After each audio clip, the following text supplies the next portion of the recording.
this is not a surprise, and you're only going to see it get worse as the summer months begin. There were a few things that happened this weekend, a few big headlines, and we can't even get to all the violence that happened, but there were 3 drive-by shootings on highways, which it sounds like at least one of them was definitely a road rage incident, but some of them sound a little gangy to me. Here's the article from Fox 13. WSP investigating 3 drive-by shootings in 2 days on King County Freeway, so that's freaking terrifying. And then I'm sure you heard about this. There was this street racing event, which those aren't exactly a safe place to be to begin with.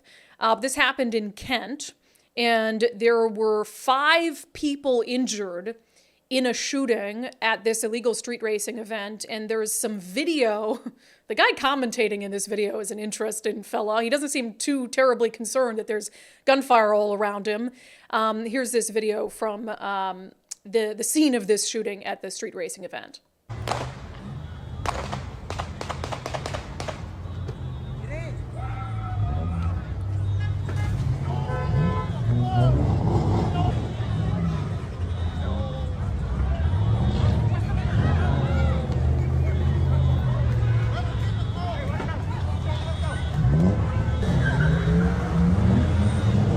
Damn, man, y'all always ruining a good night. All these goddamn oh shit, that was close. Oh shit, oh.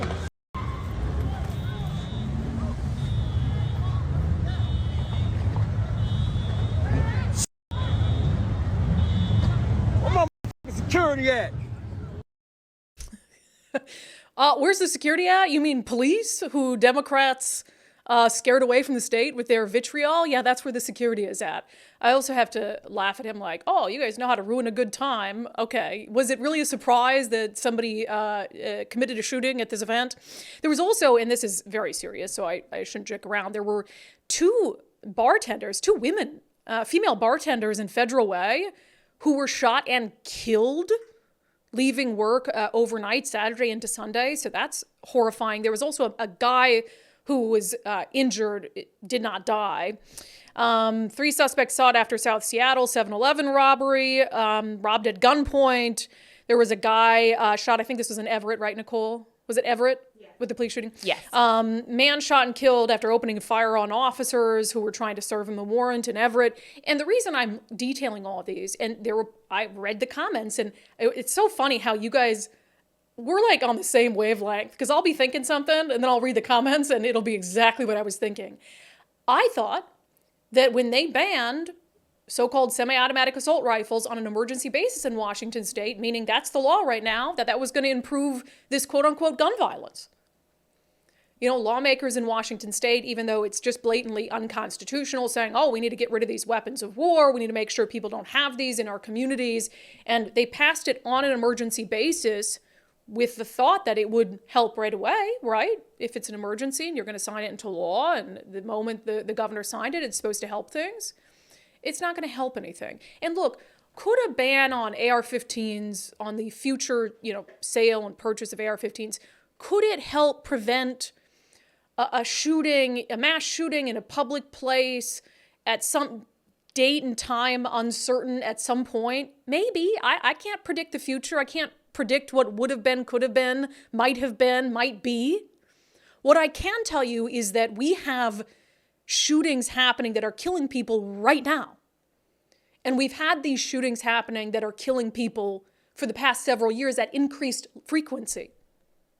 But when we talk about the gang violence, which we can attribute a lot of this to, when we talk about the young men who are being killed, again, at record numbers on our streets, that has been happening. That is happening.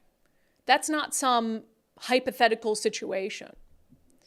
And so when you look at where lawmakers focus their time and energy this past legislative session on trying to get this political win for the headlines of banning weapons of war, banning semi-automatic assault weapons, maybe it helps your future political campaigns, maybe it helps Bob Ferguson with his campaign for governor, but right now, it's not doing anything to stop the bloodshed.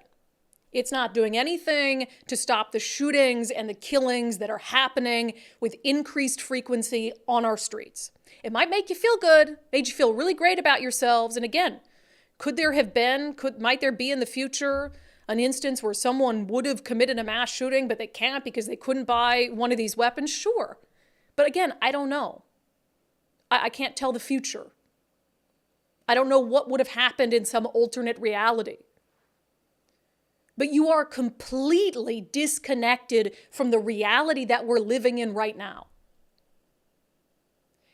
And, on top of going for this big salacious win when it came to semi-automatic assault weapons and banning them, not only were they not focused on where the bulk of the shootings are happening and with what firearms the bulk of the shootings are happening with, and what people, gang members, but they were also, and Democrats for the past few years have been actively proposing and pushing legislation to take it easy on people who are actually today committing crimes or killing people with guns. I know I keep bringing it up, but it's one of the most egregious examples. Two legislative sessions ago when you had Democrats introduce a bill that would have reduced the penalty for drive-by shooters who kill someone.